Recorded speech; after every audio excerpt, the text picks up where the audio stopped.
Vamos olhar para o jogo, vamos olhar em dois blocos. Penso que o primeiro tempo foi mais equilibrado. O Vitória entrou muito bem nos primeiros 10, 15 minutos, criou logo 2 ou 3 momentos passíveis de golo e um deles esteve lá muito próximo. E o Beira-Mar respondeu muito bem no terço intermédio desses primeiros 45 minutos. O Nilson também teve que tirar 2 ou 3 bolas com um grau de dificuldade relativamente elevado e depois acabamos por reagir até terminar um pouquinho por cima daqueles 35 aos 45 minutos. Por isso, se houve equilíbrio durante este jogo com o Beira-Mar, ele fez fundamentalmente nesse primeiro tempo do jogo.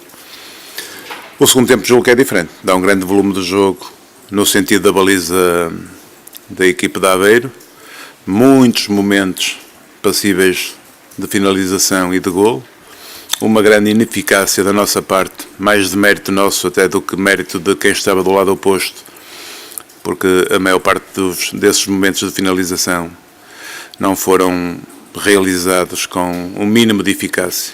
E quando tivemos, de facto, alguma eficácia, enquadramos a bola com a baliza, o Rui Rego conseguiu, na maior parte dos momentos, responder bem e mostrar que, de facto, é um guarda-redes também ele competente.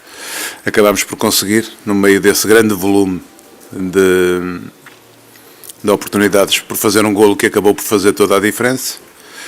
De alguma maneira faz justiça à equipe que mais procurou ganhar, apesar de termos que reconhecer que o adversário teve sempre alguns argumentos também de peso e, nomeadamente no segundo tempo, também tem 1 ou 2 momentos que podiam ter transtornado a nossa tarefa e o nosso objetivo.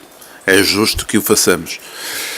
Mas, no cômputo geral, aquilo que eu acabei de dizer é aquilo que me parece ser o mais correto, o Vitória fazer mais para ganhar do que aquilo que o adversário fez. Queria também daqui, e é o último momento que na presente temporada me sento nesta cadeira para vos falar de um jogo.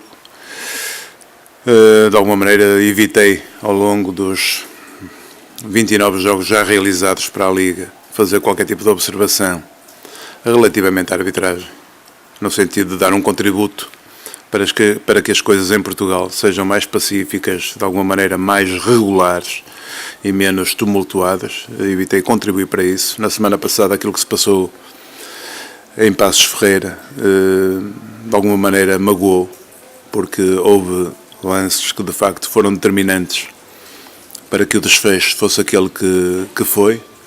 Hoje, de alguma maneira, há alguma continuidade de critérios que me parecem desajustados ao nível do juízo que o quarteto de árbitros aqui hoje teve, nomeadamente num ou 2 momentos na área do Beira-Mar, em que julgo que houve lances para que tivessem sido marcadas grandes penalidades. E por contraponto com aquilo que se passou há 8 dias, de facto, é fulgurante a disparidade de critérios entre os árbitros que nos tocaram nestes 2 encontros. O que se constata também é que se não tivesse acontecido aquilo que aconteceu na semana passada e que é fruto desses juízos menos justos, hoje o Vitória estaria posicionado em termos de tabela legitimamente a poder aspirar ao 4º lugar, na medida em que teria mais 3 pontos e na semana próxima os atuais 3º e 4º classificados, Sporting de Braga e Sporting de Lisboa, vão jogar entre si. E por isso foi um prejuízo enorme aquele que decorre do mau critério utilizado na semana passada. Hoje acentua-se porque a nossa tarefa, que foi muito complicada, poderia ter sido menos se houvesse de facto alguma justiça na avaliação dos lances que referi, um sobre o Alex, outro sobre o Rui Miguel. E de alguma maneira, em termos finais, dado que é este o tal momento último em que vos falo na presente temporada nesta sala, lamento que as coisas se passem assim, apesar do meu silêncio ao longo de todo o ano. Não posso deixar de alguma maneira de fazer o reconhecimento genérico da evolução que a arbitragem portuguesa tem tido ao nível do seu desempenho interno, mas também daquilo que hoje é o reconhecimento internacional da mesma. Ainda esta semana pudemos assistir num grande palco a um grande jogo arbitrado por um grande árbitro português, e por isso de alguma maneira regozija, se quiserem, qualquer agente que participe seriamente neste fenómeno futebolístico, mas ainda há algumas ilhas que precisam de alguma maneira serem suprimidas, no sentido de que, de uma maneira mais regular, toda a nossa arbitragem possa ter uma prestação mais igual e também ela mais crescida, se quisermos, no sentido da tal evolução que se quer para o futebol nacional.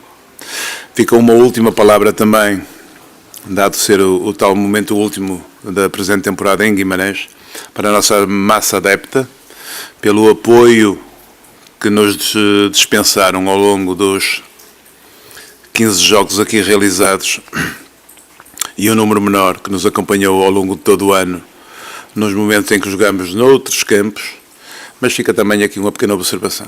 E faço-a com todo o respeito, e este todo o respeito é para ir, não é para subtraírem.